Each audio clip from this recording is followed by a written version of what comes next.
afin d'élaborer un rapport sur la situation des finances publiques au 31 mars 2024. Le rapport a été établi en application de la loi 2012-22 du 27 décembre 2012 qui a transposé dans notre ordonnancement juridique la directive de l'UEMOA portant code de transparence dans la gestion des finances publiques. Cette loi dispose que, dans les 3 mois suivant chaque nouveau mandat présidentiel, la situation globale des finances publiques, et en particulier la situation du budget de l'État et de son endettement, fait l'objet d'un rapport préparé par le gouvernement. Ce rapport, audité par la Cour des comptes, est publié dans les 3 mois suivants. Alors, le président de la République, fidèle à sa doctrine Jubal-Jubanti, a tenu à respecter les dispositions de cette loi. C'est pour lui et le gouvernement une exigence de transparence, d'abord vis-à-vis des populations, mais également vis-à-vis de nos partenaires et des marchés financiers qui font confiance au Sénégal et qui devront continuer à nous faire confiance. Cet exercice de transparence et de reddition des comptes est également une nécessité pour en tirer les conséquences objectives, notamment pour le référentiel des politiques publiques en cours de finalisation pour opérationnaliser le projet.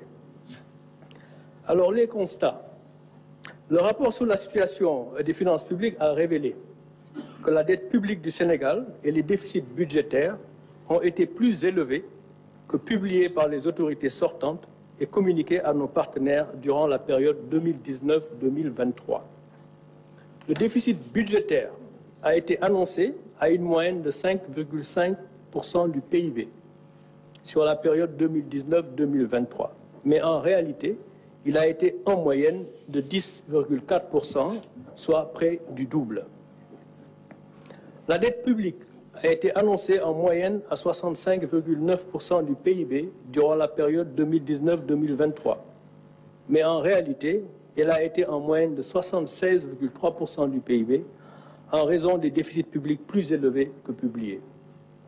Ainsi, à fin 2023 par exemple, la dette de l'État central, hors secteur parapublic, est à 15 664 milliards, soit 83,7% du PIB, alors qu'elle était annoncée à 13 772 milliards, ou 73,6% du PIB. Il s'agit donc d'un supplément de dette contractée et non publiée de près de 1 892 milliards, soit 10% du PIB de plus. Cette dette supplémentaire est principalement due à des tirages sur des prêts projets, sur financement extérieur, et des prêts contractés auprès des banques locales de façon non transparente.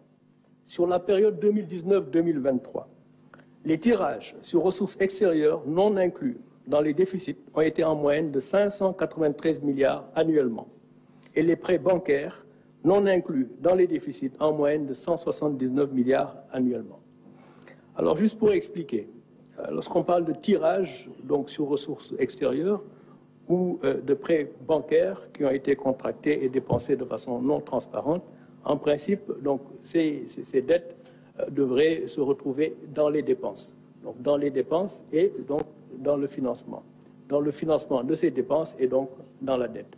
C'est la raison pour laquelle nous disons qu'il y a eu des tirages sur ressources extérieures ou des prêts au niveau des banques locales qui ont financé des dépenses qui n'ont pas été publiées ou en tout cas comptabilisées dans nos déficits budgétaires et de ce fait, ces dettes sont à comptabiliser dans la dette et donc on fait l'objet de dépenses qui auraient dû être incluses dans nos déficits. Alors, cette dette supplémentaire, nous disions, est principalement due au tirage sur ressources extérieures et des banques locales. Si on prend l'exemple de l'année 2023, par exemple, le déficit budgétaire à fin 2023 s'établirait aux alentours de 10% du PIB 2023.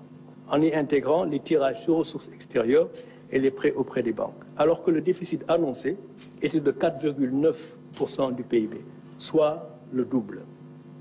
Au-delà de ces chiffres sur le déficit et la dette, l'audit a également révélé que le surfinancement du Trésor public d'environ 605 milliards de francs CFA à fin 2023, c'était un surfinancement qui avait été convenu avec le Fonds monétaire international et qui devait être utilisé pour l'année 2024, Ce surfinancement de 605 milliards de francs CFA a été utilisé pour payer des dépenses non budgétisées et des dettes connues de l'État, contrairement à ce qui avait été communiqué aux partenaires.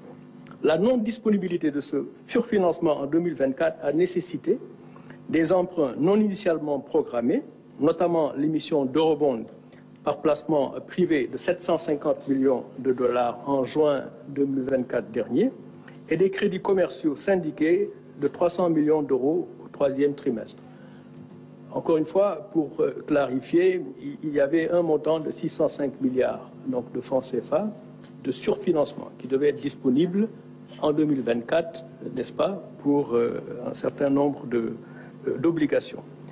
Ces 605 milliards donc, de francs CFA ont été utilisés en bonne partie et donc nous ne les avons pas trouvés dans les comptes lorsque nous sommes arrivés.